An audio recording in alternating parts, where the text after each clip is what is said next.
Hello, test mic 1 2 1 2. How are you doing? How is life? How are you feeling? Now, I made a post yesterday after I did a bit of research on the number of songs Shatta Wale has dropped in the year 2024 in just January, and that was 21 songs so far. A lot of people have come to comment my TikTok, my Twitter post, and they are saying a lot of things. Now, some of you, I know it has become an agenda for you guys. You are just trolling the artists and all, but that aside, I just want to talk about certain things you guys raised, and I want to deal with that. Also, today I'll be talking about Kizz Daniel and Davido and their new song Twe Twe, and something I saw online. I want to talk about it. Now, first of all, it is not automatic that all the time we see that, oh, these Nigerians, their music videos are nice. By the way, big shout outs to TJ Omori. The guy is his creative work is crazy. So the 12 video by Davido and Kizz Daniel, I knew that, oh, this guy, I think his strong power is mixing up colors, mixing up people, mixing up different costume and plenty people on set to create his magic, and he did astoundingly well with the 12 music video. Like the colors, like I am watching the video and every color in the video, they make sense to the eyes, and you can see that even though they have built the set, they make sure that every bit of it, the color, every color stood out in its own way. It was such a beautiful thing. The number of people on the set made sense. The way they're able to turn the hen in the video or the cock to make it look like a bit of a cartoon paper magazine character. Some of the nah. Now I was watching with a friend was like, Charlie, Ghana dear, and I was like, no, Ghana, we have a lot of videographers that can actually do that and more. I have been on set with Bab's Direction, and I'm telling you, these guys, they are creative geniuses. I've almost seen no, I haven't witnessed personally David Nicole say, but I know what he can do. But the only underlying denominator with what these Nigerians are doing with their videos and hours is money. Asa, it is that spare. If these artists are able to give these videographers here in Ghana the amount of money these people give to create the kind of magic they create, we will see more magic. And besides, I think there are artists that actually export some of our creative to go and shoot music videos for them, because when it comes to quality on the market, our videographers, they have the quality, they have the skills, they have the techniques, they have everything. Just that our artists cannot afford that kind of, service. So a person now said they are somewhere, but when it comes to the creators, people that create those kind of magic we see with the 12 we have it in abundance. Why? One share luxury videos. Konongo Kaya, Konongo so Konongo Kaya, Konongo Songo and Co. Nah, we have it. We actually really do have it. Now, speaking on Kizz Daniel and Davido had a show in London, and Kizz Daniel joined to perform the tour, and it was a terrible performance. I'm sorry. Like, the artists tried, but they were dealing with bad technicalities. At a point, cause the video was at the back there, he was upset to fight. Whilst Kizz Daniel was on stage, Kizz Daniel was struggling with the mic. His sound wasn't coming. The DJ, they were not able to coordinate. Oh, now the video that come out. The video has got that they shout, and this is something you barely see.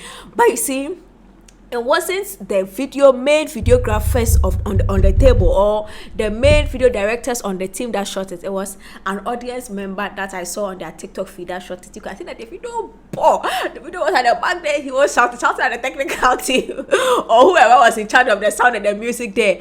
But in that split second, he was able to turn his anger, come on stage to come and perform with what's his name, Kizz Daniel, give a nice performance. Like, yo, I'm telling you, artists, when they are performing, it's like they are dealing with so many emotions at the same time, and their utmost goal is to make their audience happy. I'm telling you, like the switch I saw from where he was upset at the back, and then he switched, and then he had to come and make people happy.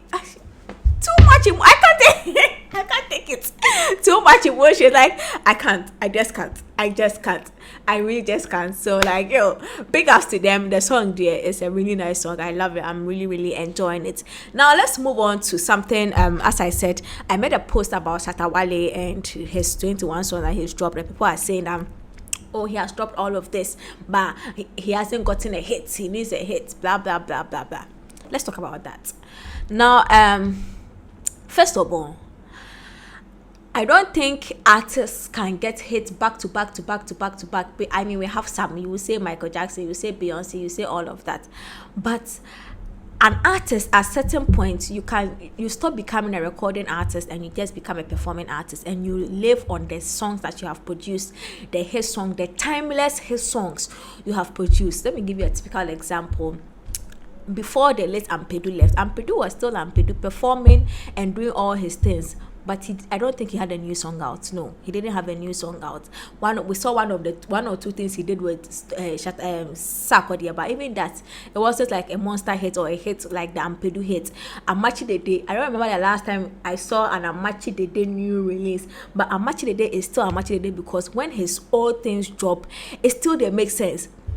It is in Ghana that we've made the success of our artists, or we've pegged the success of our artists to hit song. So much so that if an artist doesn't have a hit song within 3 months, people will start writing on social media, you fell off, you did this, you did that. The artists cannot be recording artists forever. So when they produce hit songs, they do that so that for the rest of their lives, they can eat from that hit song. But our industry does not permit old artists or artists that have had previous hit songs to merge with those that have current hit songs to also eat. All the time we are relegating the artists that do not have songs, but in the past they were able to blend those artists, which is why Amachi Dede is still relevant up to now.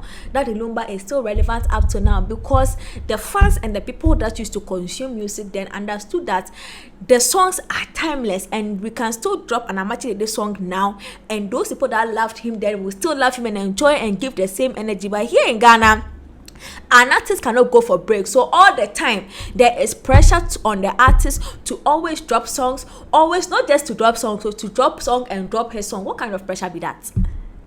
What kind of pressure be that? Rihanna was able to take a break from music for a very long time, and still Rihanna is still Rihanna. She's still respected, she's still revered, she's still worshipped, because they know that whether or not she has a current hit song, it doesn't take away from the creative genius Rihanna is. Adele was able to take a music break, still came back and still was Adele. Kendrick Lamar, they all do that. But here in Ghana, we have made it look like, oh, without the hit song, you are not an artist. And sometimes you can't blame the music consumers. Sometimes to the artists too, they make it look like without them having a hit song, they are not artists. As an artist, you must go on break. You must refresh yourself. You must refresh yourself, refresh your sound, refresh the things you hear, because at some point, if you start sounding like a broken record, you start saying the same thing over and over again. So if you're not able to take a break and still come back and become the artist that you are, and you feel like all the time you have to be dropping and releasing songs, then you are not much of an artist as you think you are. You are still relevant. Your work should be so timeless. That is why it comes to the songs too. You are dropping songs, but the song might not be timeless. So then it just comes, it drops, goes.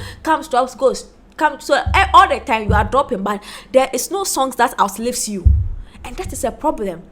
So instead of us focusing on what the next hit the artist is dropping before we call them artists, or before we say they are relevant, let's encourage artists to drop timeless productions, so that when they are tired or when they need rest, that song will be working for them. But for someone like Shatta Wale has so many hit songs that I keep saying that Shatta Wale, he should just do a throwback tour where he just does his old tracks. Like it's back to back hits. Shatta Wale stands on stage, and mind you, Shatta Wale still gets shows. So he plays shows. He's one of the busiest artists that we know. He plays shows, he does shows, charge exorbitant amounts, because people still value the hit songs that he had. He might not have those taking over kind of hits now, but Shatta Wale taking over hits is still relevant in this era, and the songs that he dropped then has made him one of the most. And if he feels like he has to keep dropping songs to make him relevant, I don't know, but I just feel like he doesn't always need a hit song to be the artist that we respect.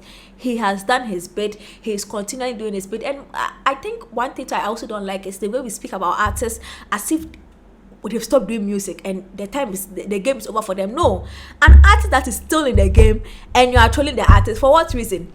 This artist can wake up one day and 3 of his songs have blown. What will you say then? That he has come back, he has automatically become an artist again, or what? What are you talking about? Charlie, as long as the person is in the game is not over. It is not over. And our artists don't have to be dropping all the time for you to now say that they are artists. No, they are working, they are doing their bit. His songs, it comes and it goes. Sometimes when it comes, it doesn't mean they are more of an artist than they were before. Or when it doesn't come, or when it comes, it doesn't mean they are more of an artist than they were before. Please, let's give our artists the breathing room to breathe and create more things for us. Now, Palabra del dia, I have two things for you that I want to show you. So if you want to say a boy, like a boy, or yeah, in Spanish, we have 2 or 3 different ways to say. So you can say un, una, and then una is also so una is the female for un. So if you want to say something like a boy, you have to say un hijo, a boy, un hijo. If you want to say a girl, or a girl, like a daughter, you say una hija. So un hijo is a son.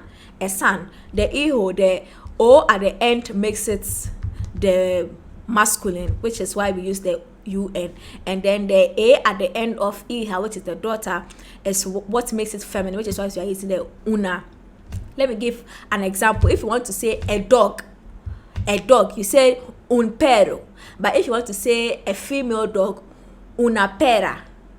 Un perro, una perra. You see, that is the difference. So that is how you can say in Spanish, un or una, depending on if the thing is masculine or feminine. I can also teach you how to say it in different ways, but today let's stick with this. So this has been Tea with the Talkative. Do subscribe to the channel, press the bell icon, and if there's anything you have to do it now. Hasloja.